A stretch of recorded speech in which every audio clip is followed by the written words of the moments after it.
லைலத்துல் கத்ர் என்பது ரமலான் மாதத்தின் கடைசி 10 ஒற்றைப்படை நாட்களில் வரக்கூடிய ஒரு இரவுக்கு சொல்லப்படும். இந்த இரவில் செய்யும் வணக்கத்திற்கு 1000 மாதங்கள் செய்யும் வணக்கத்திற்கு கிடைக்கும் நன்மையை விட அதிக நன்மை கிடைக்கும் என்று அல்லாஹ் சூரத்துல் கத்ரில் கூறுகின்றான். அதாவது ஒரு இரவு செய்யும் அமலினால் 83 வருடங்கள் செய்யும் அமலுக்கு கிடைக்கும் நன்மையை விட அதிக நன்மை கிடைக்கின்றது.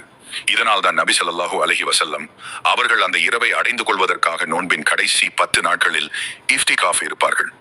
83 வருடம் நாம் வாழ்வோமா என்பதே கேள்விக்குறியானது. ஆனால் ஒரு நாள் அமல் செய்வதினால் அந்த நன்மையை அல்லாஹ் நமக்கு அள்ளி வழங்குகின்றான். இந்த அரிய சந்தர்ப்பத்தை தவறவிடாதீர்கள்.